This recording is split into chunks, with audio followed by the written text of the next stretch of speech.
And can you tell me your name, please? Steve Wallison Jr.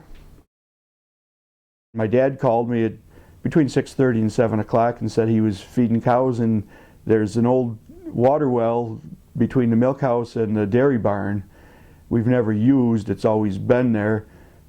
He said when he went to the barn, he said he could smell there's like gas, there was something coming out of the well.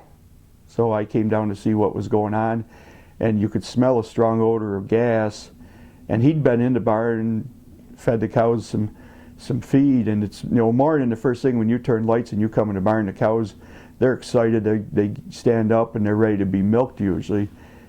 So he'd already been in the barn and fed them, and when I came down, probably 90% of the cows were still laying with their heads, they're kind of laying, and usually when a cow sleeps, they'll lay and they'll kind of turn their head back. Well, when I went in the barn, these cows, they were laying and they had their heads kind of laying right in the manger. They weren't laying, you know, normally like they were. And at that point, these cows should have been up. So we shut the electric off and we opened some doors to let some air through. Then I called the fire department, and I knew they were drilling. Well, they were drilling. Guys thought they were drilling for gas, but you know, we had, because we were a neighboring farm, they'd done testing for a couple years. They were drilling for oil on a neighboring farm. So something's going on with something's coming out of this well. There never was. So I'm thinking, you know, something happened with their drilling. So their office, which is right on 16, maybe half a mile away from us, I drive down to the office to let the workers, somebody know what's going on. And I told the one guy, and oh, just a minute, and he ran and he come, oh yeah, he says, things are being taken care of, they got a little problem at the well. And then I told him, I says, you have to come to the farm and see this. I says, you're not going to believe what I'm telling you. I said, you have to come and see this well. So the worker followed me up, and when he went in and seen the gas, smelled, seen the pressure, what was coming out of that, he came out of that barn and he was scared. He's apologizing to me. He said, we were always scared of something like this happening. We never thought it'd be this big. And they said that the Department of Environmental Conservation had been alerted to this problem? They said DEC was notified. They were at the well, you know, whatever was going on up there. And when they said DEC was coming, you know, the firemen arrived, and I expected, you know, DEC was going to come with testing equipment, and they would see, you know, how much pressure was on the well, what was coming out. And basically all DEC, they sent a game warden down, and they're just looking around, and the DEC workers, they were more interested around the buildings. In our pasture, there was spots where water was actually, the gas with the pressure was spraying, and if there was a little spot in the field was a little wet, there was water spraying out of the ground, and they're running around, they're taking pictures. But the main barn, no one knew what to do, and they were a little bit nervous about that. They didn't stay by the barn much. So you essentially turned off the power to the barn. You and the other people evacuated the barn, but your stock was still in the barn. Yeah, all the cows, everything was in the barn, because we didn't know what to do as far as how much gas was in there, and you could smell very strong. So then when the firemen came, you know, they had some gauges and they checked, and they said, oh, the level is, you know, way too high. So they went in with air pack. When you first went to the well, what did you actually see? Well, you could hear it was kind of roaring. Originally there was a little cover on there so the kids wouldn't throw stuff in it, and it's right in a little walkway between the milk house and the dairy barn, and this cover was laying on the side. I took the cover and tried to put the cover on, and I couldn't get the cover within a couple inches of even closing. I couldn't hold that down. There was that much pressure. There was a little water coming out, and you could smell the gas. There was, you know, a large amount of pressure, amount of gas coming out of that well. There were 12 families in this area that were evacuated because of gas coming out of the fractured rock, correct?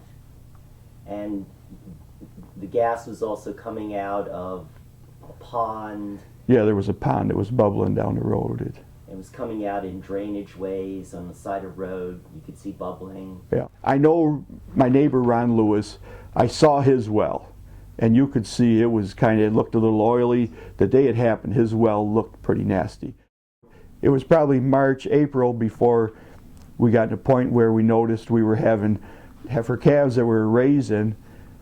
And these calves, when they're small, we buy a medicated milk replacer. And these calves, they were doing real good on the milk replacer. And as they'd get usually around 5 to 6 weeks, we take them off milk replacer and they just go to water. And these calves, as we're putting them on water, we had calves dying. And once in a while you'll go where you'll get a strain of something in the barn and you have to give these calves, treat them a little bit as they, when they get small. Oh, I'm at a loss for words. But sometimes you'll have health issues with calves. Sometimes you just get a bug in the barn. You have to clean stuff up. And usually it'll go away. So you'll treat them. So we were taking extra care with these calves when this started. And it wasn't getting better. And as it went along, we kind of watched, and then we realized when they were on the medicated milk replacer, they were doing good. And then as they were going on water, within a week, these calves were dying. How many of them died? Oh, we probably were losing almost 80% of the calves. So, after this accident occurred, what was the impact on your family? I'm watching my little kids come to me and cry, are we going to lose the farm? These kids were affected when these calves died. That was their life.